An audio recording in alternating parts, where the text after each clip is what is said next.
Hello दोस्तों, comic शुरू channel पर आप सभी लोगों का स्वागत है। हमारी आज की कॉमिक्स है राज कॉमिक्स की पेशकश बांकेलाल की कॉमिक्स। जी हाँ दोस्तों, इसका नाम है शादी का षड्यंत्र। दोस्तों, इसका पार्ट 1 हम पहले पढ़ चुके हैं और ये पार्ट 2 है, तो चलिए शुरू करते हैं। और इस प्रकार बहुत चेष्टाओं के बाद मैं दरबारी के रूप में महल में आ गया। और लेकिन तुमने मुझ पर हमला क्यों किया? मैंने तुम्हारा क्या बिगाड़ा था? आपके कारण मैं 2 बार महाराज की हत्या करने में असफल हो गया था, इसलिए मैंने सोचा कि पहले आप ही का काम तमाम कर दूं। एकाएक बांकेलाल का मस्तिष्क तेजी के साथ चलने लगा। उसकी शैतान खोपड़ी हरकत में आ गई। वो मारा पापड़ वाले को।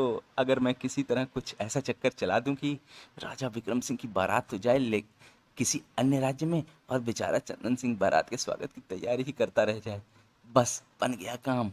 तब वह युद्ध होगा कि विक्रम सिंह को कोई ताकत नहीं बचा सकेगी और विशालगढ़ का राज सिंहासन मेरा। आप क्या सोच रहे हैं बांकेलाल जी? लोटन चंद, मैं सोच रहा हूँ कि यदि महाराज विक्रम सिंह का विवाह राजकुमारी कुरूपलता के साथ हो जाए तो कैसा रहेगा? क्या यही तुम चंदन सिंह महाराज भी चाहते हैं? तो समझो विवाह हो गया। तुम मेरे संदेश का इंतजार करो। फिर एक दिन जब महाराज विक्रम सिंह अभी दरबार बर्खास्त करके ही हटे थे। महाराज की जय हो। अरे बांकेलाल, तुम कहो कैसे आना हुआ? सब कुशल से तो है ना? मुझे मेरा स्वप्न आपके पास खींच लाया है। स्वप्न? हम समझे नहीं बांकेलाल। स्वप्न? महाराज, रात मैंने स्वप्न में आपका विवाह कौशल नरेश की सुपुत्री से संपन्न होते हुए देखा। कौशल नरेश? अरे आज ही तो उन्होंने अपनी पुत्री के विवाह का प्रस्ताव भेजा है। क्या? वाह बेटा बांके, बन गया तेरा काम तो शायद। विवाह? परंतु इसके विषय में तो हमने सोचा ही नहीं। तो अब सोच लें महाराज। बांकेलाल जी ने समय पर बहुत अच्छी बात कही है। आप कहें तो मैं आज ही विवाह के प्रस्ताव की मंजूरी कौशल नरेश के पास भेज दूं। फिर बांकेलाल व महामंत्री के बहुत जोर देने पर महाराज इनकार नहीं कर सके। अब जैसी तुम दोनों की इच्छा, आप कौशल नरेश के पास हमारे विवाह का प्रस्ताव भिजवा दें। राजकुमारी पुष्पलता तो बहुत सुंदर भी है। महामंत्री व बांकेलाल कक्ष से बाहर निकल गए। इधर एक शाम बांकेलाल अपनी योजनानुसार लोटन चंद के पास पहुंचा और उसे एक लिखित संदेश देकर बोला, लोटन चंद, महाराज विवाह के लिए तैयार हो गए हैं। यह संदेश जाकर अपने महाराज चंदन सिंह को दे देना। क्या सच? यह समाचार सुनकर महाराज फूले ना समाएंगे। और हाँ, तुम इसी समय चुपचाप चले जाओ। मैं तुरंत ही प्रस्थान कर रहा हूँ बांके जी। लोटन चंद के जाने के बाद अब आएगा मजा। जब बारात के स्वागत की तैयारियां तो चंदनगढ़ और कौशलपुर दोनों राज्यों में होगी, किंतु बारात पहुंचेगी केवल कौशलपुर। महाराज विक्रम सिंह तो पाटन के बीच में, बाकी बचा न कोई। विशालगढ़ का राज सिंहासन अब बाकी का होए। इधर कौशलपुर में राजकुमारी पुष्पलता के विवाह की तैयारियां चल रही थीं। उधर चंदनगढ़ में कुरूपलता के विवाह की। जल्दी करो, उफ, बारात आने का समय हो रहा है और अभी भोजन का इंतजाम नहीं हुआ। महामंत्री, कुछ व्यक्ति और इस कार्य में लगा दीजिए, हमें देरी बिल्कुल पसंद नहीं। राजा, यह विक्रम सिंह भी अजीब आदमी है। कल शाम ही विवाह का प्रस्ताव भेजा और आज शाम बारात लेकर आ रहे हैं। कुछ समय और दे देते तो ऐसा शानदार स्वागत करता कि देवता भी देखकर प्रसन्न होते। अरे भाई, जल्दी करो। द्वार पर फूलों की लड़ियां लगा दो, मार्ग में इत्र बहा दो। स्वागत में किसी किस्म की कमी नहीं रहनी चाहिए। जी जी जी जी, जी महाराज। महाराज चंदन सिंह मानो प्रसन्नता से पागल हुए जा रहे थे। राजकुमारी कुरूपलता को उसकी सखियां तैयार कर रही थीं। आज तो राजकुमारी के भाग्य जाग गए हैं। अरे हट, राजकुमारी के भाग्य सोए कब थे? लाखों में एक है हमारी राजकुमारी। राजा की आएगी बारात, रंगीली होगी रात। उधर पूरी तैयारी के साथ विशालगढ़ में राजा विक्रम सिंह के को हाथी पर बैठा दिया गया।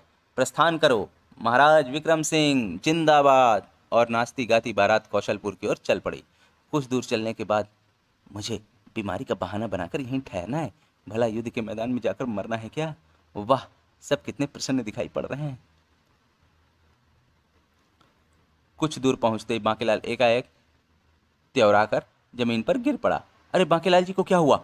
आह! अं? आह! महामंत्री जी, मैं शायद बारात के साथ ना चल सकूंगा, आप मुझे महल भिजवा दें। ओह ठीक है बांकेलाल जी, मैं आपको महल भिजवा देता हूँ। क्या हुआ बांकेलाल जी को? महाराज, बांकेलाल की तबीयत यकायक खराब हो गई है, मैं इन्हें महल भिजवा रहा हूँ। ओह, फिर तो यह विवाह भी आज नहीं होगा। यह सुनते ही बांकेलाल चीख कर बोला, नहीं महाराज। अब यह विवाह नहीं रुक सकता। आप दुल्हन लेकर लौटिए, ईश्वर ने चाहा तो मैं एकदम भला चंगा होकर महल में आपका स्वागत करूंगा। आह! तभी महामंत्री के कहने से एक रथ वहां आ पहुंचा। बांकेलाल को उस रथ पर बिठा दिया गया। अपना ध्यान रखना बांके, आप मेरी फिक्र मत करें महाराज। आह!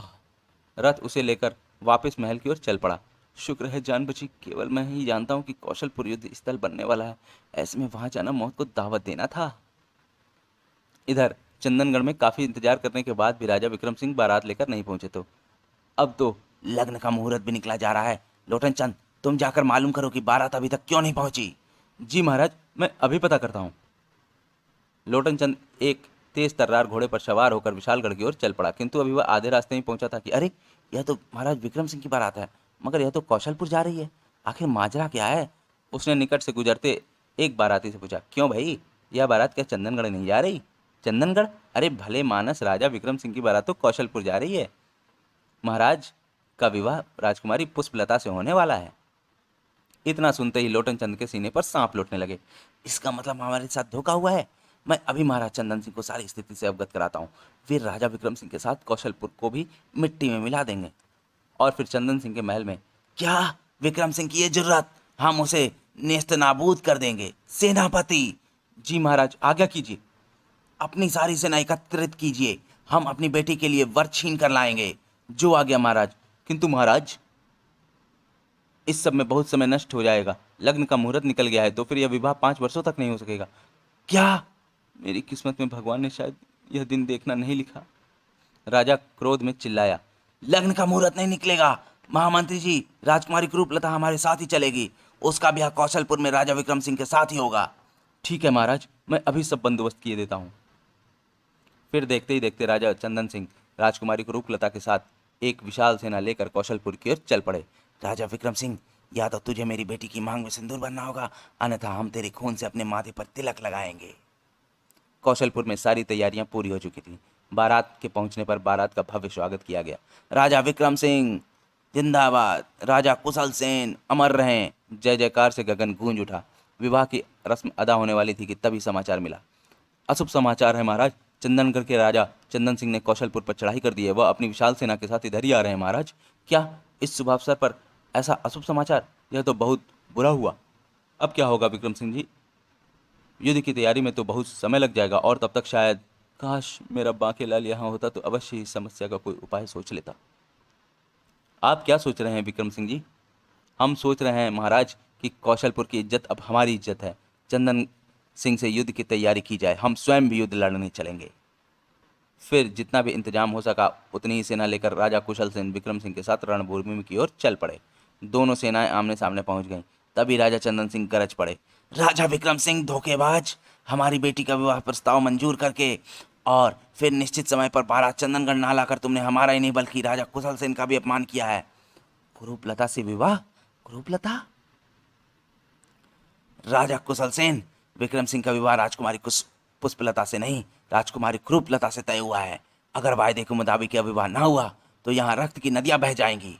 क्रूपलता का नाम सुनकर राजा कुशल सेन चौंक पड़े थे।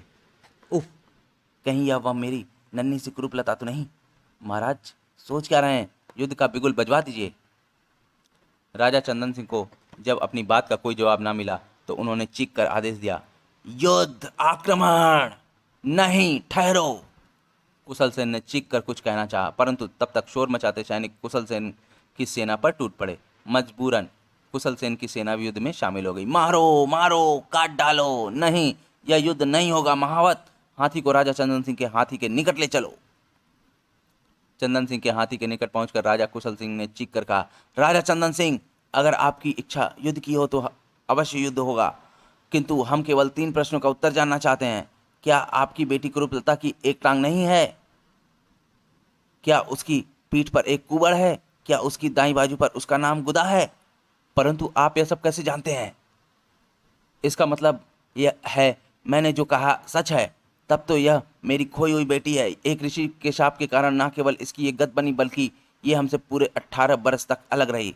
और चंदन सिंह, अब जब इसके शाप मुक्त होने का समय आया है तो तुम युद्ध करना चाहते हो, तब तो हमें तुरंत युद्ध बंद करना होगा।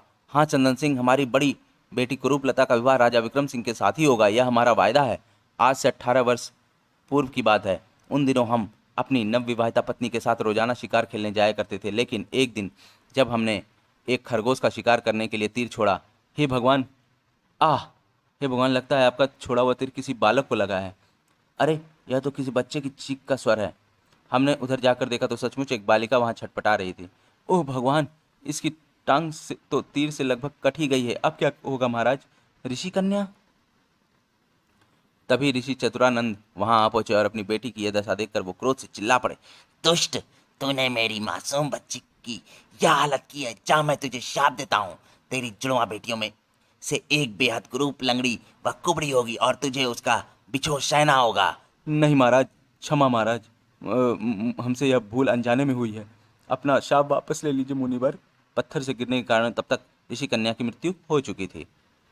हम ऋषि चतुरानंद के आगे बहुत रोए, गिड़गिड़ाए। अंततः जब उनका क्रोध शांत हुआ तो वो बोले, जा, जिस दिन तेरी बेटी दुल्हन बनेगी उसी दिन फिर तेरा उससे मिलन संभव होगा, और जब उसका दूल्हा उसके गले में पुष्पमाला डालेगा वह ठीक हो जाएगी। प्रसव के बाद मेरी पत्नी 2 बच्चियों को जन्म देकर सिधार गई। आह, यह क्या हो गया? हमने उसी दिन दोनों राजकुमारियों के दाएं बाजुओं पर उनका नाम गुदवा दिया था। उसी शाम अचानक एक हादसा हो गया। एक बाज पालने में से कुरूपलता को ले उड़ा। अरे पकड़ो, मारो उस बाज को, वह राजकुमारी को ले जा रहा है। किंतु हमारे सैनिक उस बाज को नहीं पकड़ पाए और आज इसे दुल्हन के रूप में देखकर हमें ऋषि की वाणी याद आ गई। फिर तो यह आपकी बेटी है महाराज। मुझे उस समय मिली जब हम कई बरस तक संतान ना हो पाने के कारण दुखी होकर शिव की शरण में गए। हे शिव शंकर, हमें संतान सुख दो प्रभु। बच्ची, अरे, हमने अपनी पत्नी की मृत्यु के पश्चात भी उस बच्ची को शिव का वरदान समझकर पाला पोसा, और कल जब राजा विक्रम सिंह का संदेश हमें मिला कि ये कुरूपलता से विवाह करने के लिए तैयार हैं, तो हम प्रसन्नता से पागल हो उठे। परंतु जब बारात चंदनगढ़ आने के बजाय कौशलपुर आने लगी तो हमें उतना ही क्रोध भी आया और हम कौशलपुर पर चढ़ाई कर बैठे। आप महान हैं चंदन सिंह जी। आपने मेरी बच्ची को अपनी संतान की तरह पाला है। दीदी, मेरी बहन। और तभी पुष्पलता ने वहां पहुंचकर कुरूपलता को गले लगा लिया। परंतु हमारी समझ में नहीं आ रहा है कि ऐसा संदेश जब हमने दिया ही नहीं तो। तब चंदन सिंह ने गुप्तचरी का किस्सा भी सुना डाला और अपनी इस हरकत की क्षमा भी मांग डाली। गुप्तचर लोटन चंद को बुलाया गया। उसने बताया, महाराज, गुस्ताखी माफ हो, मुझे यह संदेश बांकेलाल जी ने दिया था। बांकेलाल ने? ओह, बांकेलाल, इसका मतलब तुम जानते थे कि हम पर गुप्त आक्रमण चंदन सिंह करवा रहा है। हम तुरंत बांकेलाल जी से मिलना चाहते हैं, जिनकी बदौलत आज हमें हमारी खोई बेटी मिल गई। किंतु महाराज, पहले रूपलता को शाप से मुक्त होने दीजिए। तब विक्रम सिंह ने फूलों की माला राजकुमारी को रूपलता के गले में डाल दी। तुरंत चमत्कार हुआ। ओह, मैं अच्छी हो गई, मेरी बच्ची ठीक हो गई, दीदी ठीक हो गई पिताजी। तत्पश्चात सभी विशालगढ़ की ओर चल पड़े। आह, कितना खुशी भरा दिन है, और हमें यह दिन देखना बांकेलाल की बदौलत नसीब हुआ। आप ठीक कहते हैं महाराज। मुझे तो बांकेलाल किसी देवता का अवतार महसूस होता है। उसे अवश्य पता था कि कुरूपलता हमारी बेटी है, तभी उसने यह सारा चक्कर चलाया होगा। इधर बांके उस घड़ी का बेसब्री से इंतजार कर रहा था जबकि राज सिंहासन उसे सौंप दिया जाता। महाराज, विक्रम सिंह के पश्चात राज्य में मैं ही अधिक लोकप्रिय हूँ। मुझे ही राजा बनाया जाएगा। किंतु यह अभी तक दुख भरा समाचार महल क्यों नहीं पहुंचा?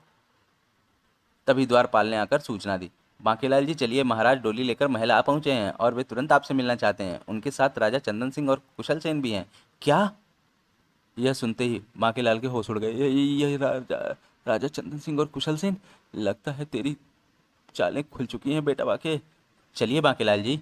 मरता क्या ना करता, उसे द्वारपाल के साथ चलना ही पड़ा। भगवान, तूने मेरी किस्मत काली शाही से क्यों लिखी है? तुझे जवाब देना होगा। किंतु जैसे ही बांकेलाल महल के मुख्य द्वार पर पहुंचा, महाराज विक्रम सिंह ने उसे गले से लगा लिया। यही है हमारा प्यारा बांके। आए, बांकेलाल की जय। सभी बांकेलाल की जय जयकार कर उठे। और फिर जब बांकेलाल को हकीकत पता चली तो उसने अपना सिर पीट लिया। सिंहासन हाथ आता आ जाता तो पूरा खजाना मेरा होता। उफ, अगर मुझे पता होता कि ये सब होने वाला है तो मैं कभी महाराज को विवाह के लिए तैयार न करता। बहू, अब मेरा क्या होगा? तभी एकाएक विक्रम सिंह ने पूछा, किंतु बांकेलाल, एक बात हमारी समझ में नहीं आ रही, और वो ये कि तुम्हें कैसे पता चला कि कुरूपलता महाराज कुशल सेन की खोई हुई बेटी है, और जब कोई उसे वरमाला पहनाएगा वह ठीक हो जाएगी? मर गए, अब क्या जवाब दूं? मैंने तो इन सब के क्रियाक्रम की तैयारी की थी। और अचानक कुछ सोचकर बांकेलाल चुटकी बजाकर उछल पड़ा। अरे हाँ, सूझ गई तरकीब अपना सिर बचाने की। दूसरे ही पल वह बोला, महाराज, जिन साधु महात्मा जी ने महाराज कुशल सेन जी को साथ दिया था, उन्होंने मुझे स्वप्न में दर्शन देकर सब कुछ ठीक ठाक करने को कहा था, और यह भी कि महाराज विक्रम सिंह से बढ़िया वर कुरूपलता के लिए हो ही नहीं सकता। बस फिर मैंने झट से आपके विवाह की योजना बना डाली। वाह बांके, तुमने तो सचमुच कमाल कर दिया। यह सब सुनते ही सब बांकेलाल की जय जयकार कर उठे, जबकि बांके अपनी किस्मत को कोस रहा था। बांकेलाल जिंदाबाद, बांकेलाल मुर्दाबाद का हुक्म वक्तों सारी बनी बनाई योजना चौपट हो गई। दोस्तों, हमारी ये कॉमिक्स यहीं पर समाप्त होती है, और अब हम मिलते हैं अगली कॉमिक्स में। आपको ये कॉमिक्स कैसी लगी हमें कमेंट सेक्शन में ज़रूर बताएं, और हमारे चैनल को सब्सक्राइब करना ना भूलें, और हमारे वीडियो को भी लाइक ज़रूर करें। मिलते हैं अगली कॉमिक्स में। धन्यवाद।